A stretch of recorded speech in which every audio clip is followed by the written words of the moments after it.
lagi berikhtiar ya, belum 100% jadi masih di kesepakatan kelas sudah ada, tapi dia masih tetap melanggar istilahnya.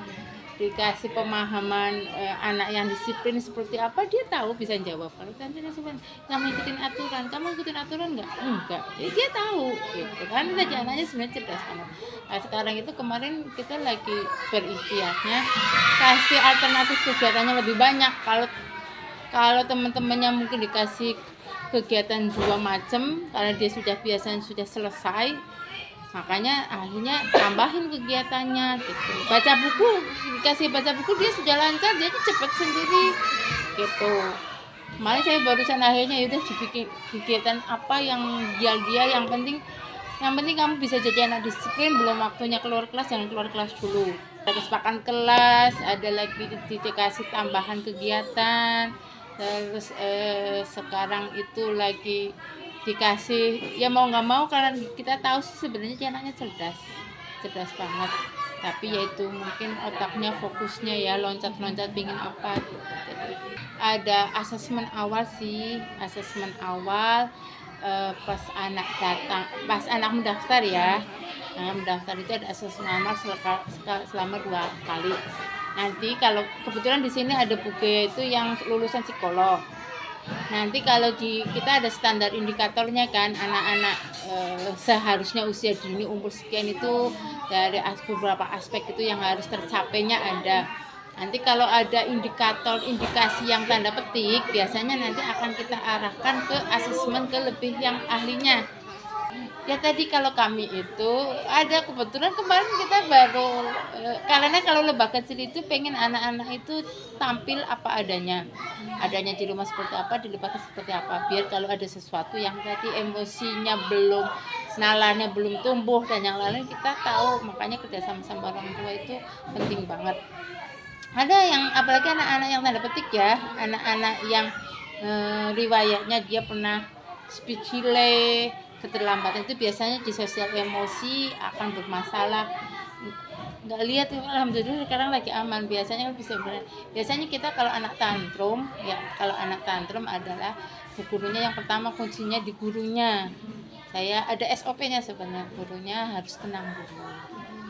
Jadi jangan ikut tersulut emosi, jadi kunci utamanya di gurunya. Kemudian anak-anak itu kita arahkan, kita alihkan untuk keluar dari, umumnya kalau di situ lagi di kelas nih, kalau yang lagi tantrum ya, kita arahkan untuk jangan di situ. Kita amankan dalam artian ruang yang kosong, biar tidak merusak, menyakiti dirinya sendiri atau menyakiti orang lain. Karena kalau sudah tantrum, karena ada yang refleks nendang, ada refleks ninju gitu ya.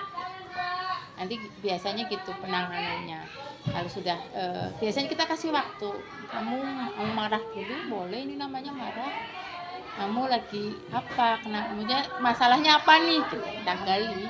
Biasanya begitu sampai akhirnya dia tenang, dia menyampaikan, terus kita yuk solusinya gimana, biasanya lebih diajak diskusi. Dan itu tergantung anaknya, waktunya. Ada yang sudah nalarnya sudah tumbuh, dia tahu sebenarnya marahnya itu karena salahnya dia akan cepat. Tapi kalau ada beberapa anak yang riwayatnya nalarnya belum tumbuh, dia bisa sejam 2 jam marah-marah aja. Jadi SOP-nya begitu. Gurunya tenang, alihkan anak untuk dipisahkan dengan lingkungannya, dikasih waktu untuk dia mengekspresikan apa yang dia rasa, lagi marah, lagi kesel, mau nangis boleh, marah boleh gitu. Nanti kita arahkan, bimbing. Ini namanya marah, kamu marahnya kenapa, rasanya apa.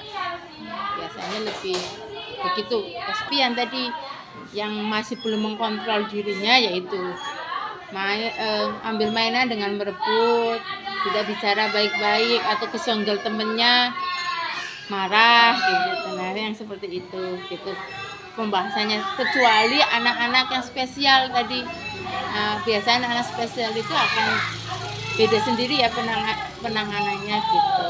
Tantrumnya dia, marahnya dia, kitanya tenang dulu, emosinya kitanya tidak terbawa. Tadi kalau kitanya sudah ikut-ikutan emosinya negatif, jadi kalau di Mbak Kucing emosinya positif, kalau nanganin anak-anak lagi negatif nih emosinya kitanya positif gitu.